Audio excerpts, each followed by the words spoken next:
नमस्कार, बहुत स्वागत है आपका। आप देख रहे हैं ग्रांड ज्योतिष सीक्रेट। तुला राशि वालों, राहु और केतु का राशि परिवर्तन हो रहा है 23 सितंबर 2020 को। अब राहु देव मिथुन राशि से निकलकर अपनी उच्च राशि वृषभ राशि में गोचर करेंगे और 12 अप्रैल 2022 तक यहीं पर विराजमान रहेंगे। राहु हमेशा ही उल्टी दिशा में चलते हैं और राहु का ये राशि परिवर्तन साल की सबसे बड़ी ज्योतिषीय घटनाओं में से एक होगी और इसका प्रभाव भी आप पर पड़ेगा। वैसे तो राहु को ज्योतिष में एक अशुभ ग्रह माना जाता है, लेकिन अन्य ग्रहों की तुलना में इसका कोई वास्तविक आकार नहीं है और राहु को छाया ग्रह मानते हैं। राहु किसी भी राशि का स्वामित्व नहीं है राहु के पास। आमतौर पर राहु, क्योंकि यहाँ पर कोई भी ग्रह शुभ या अशुभ नहीं होता, लेकिन फिर भी राहु का फल आकस्मिक रूप से देने वाला होता है। जब भी देते हैं आकस्मिकता ही देते हैं। अगर कुंडली में कमजोर हो राहु, तब जीवन में बस ये समझ लें कि सुखों को छीन लेते हैं, लेकिन अगर मजबूत स्थिति में हो तो राजयोग देते हैं और आकस्मिक रूप से आपके जीवन में सब कुछ आपको दे जाते हैं। राहु को 9 ग्रहों में सबसे मजबूत ग्रह भी माना जाता है।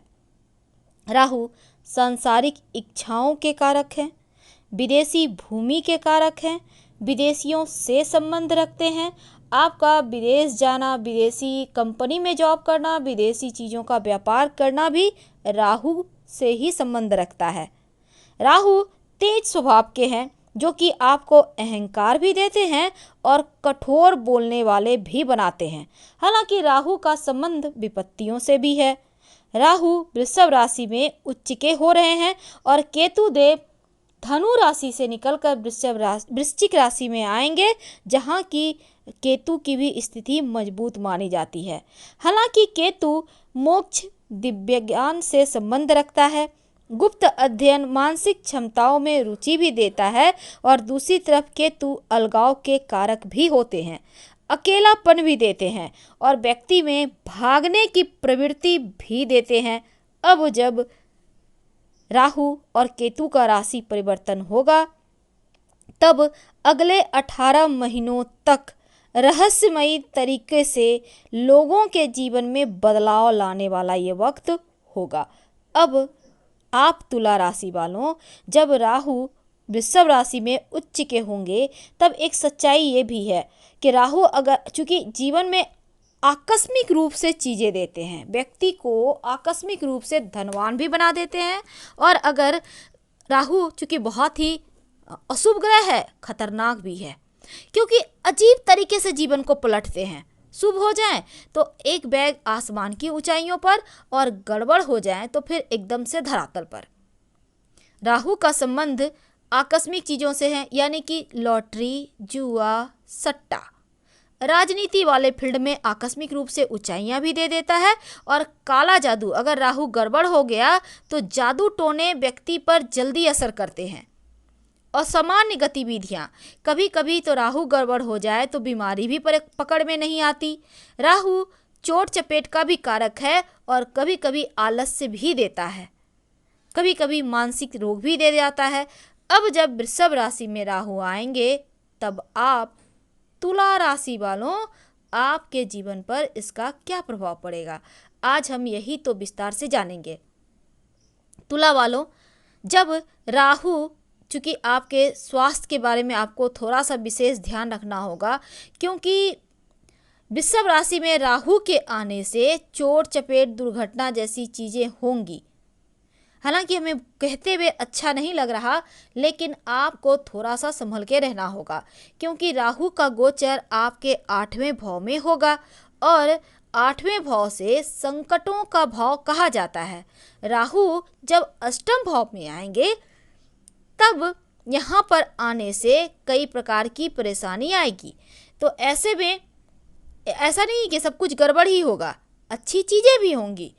तो जैसे कि विदेश वगैरह से लाभ भी देगा, लेकिन आपको अपनी वाणी का ध्यान रखना होगा। आपके घर परिवार मित्र, आपके जो सगे संबंधी हैं उनके साथ कहीं रिलेशन आपके गड़बड़ तो नहीं हो रहा, इसका ख्याल रखना होगा। और आकस्मिक रूप से धन खर्च भी करवा सकता है राहु, तो आपको इसका भी ख्याल रखना होगा, क्योंकि यहाँ पर अष्टम भाव में आकर ज़्यादातर मामलों में आपको परेशानी देते नजर आएंगे।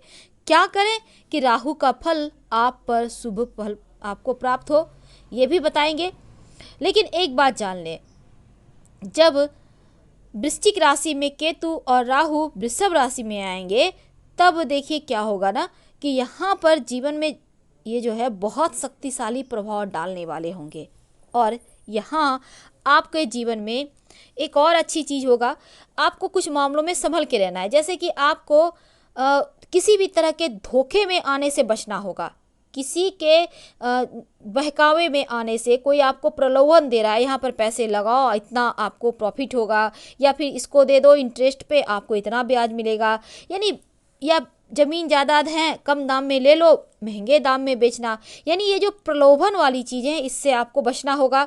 यानी आप अपनी बुद्धि विवेक से राहु केतु के इस परिवर्तन का जो अशुभ प्रभाव है उसको बदल सकते हैं। वैसे तो आप अपने स्वास्थ्य का और मानसिक रूप से अपने आप को मजबूत बनाए रखिए, और दूसरी तरफ आपको नई चीज़ों सीखने की स्थिति भी आप में आएंगी, यानी कि आप इस समय नई चीज़ें सीखने के लिए आप में ललक रहेगी। बुद्धि विवेक भी आपको मिलेगा, पर थोड़ा सा अहंकार आ सकता है जो कि आपकी सबसे बड़ी कमजोरी होगी, तो इस पर ही आपको विजय प्राप्त करना है। और ये जो केतु देव हैं, ये जीवन में आपको बस ये समझ लें कि आपको शांत रहने के यहाँ पर प्रयास करना होगा। आपको किसी को कर्ज देने और लेने संबंधी चीज़ों में बहुत सावधान रहना है। अगर पार्टनरशिप में व्यापार करते हैं तो फिर यहाँ पर कागज़ यानी कागजी कार्रवाई बिल्कुल क्लियर रखिए, और कोई भी जगह आप उम्मीद से ज़्यादा लाभ तो आपको नहीं होगा अगर आप सही डिसीजन सही समय पर नहीं लेते हैं या फिर एक प्लान बनाकर नहीं चलते हैं। इसलिए बेहतर होगा कि आप जो भी करें प्लान बनाकर करें और किसी पर ज़रूरत से ज़्यादा भरोसा ना करें। तो राहु का 8वें भाव में आने से इस समय थोड़ी बहुत परेशानियां हैं, तो आप नॉनवेज अल्कोहल वगैरह थोड़ा कम सेवन करें, अपनी वाणी पर थोड़ा सा मीठापन रखें और अपनों के साथ ईमानदारी से रिश्ते निभाएं। ये चीज़ें आपके लिए ज़रूरी है। क्या करें कि सब कुछ बेहतर हो जाए? तो सबसे पहली बात, रोज़ नहाने के बाद हल्दी का तिलक माथे पे, कंठ पे या कलाई पे लगाएं। आप लगाइए, कलाई पे भी लगा सकते हैं। दूसरी बात, बृहस्पति को मजबूत करने से केतु मजबूत हो जाता है।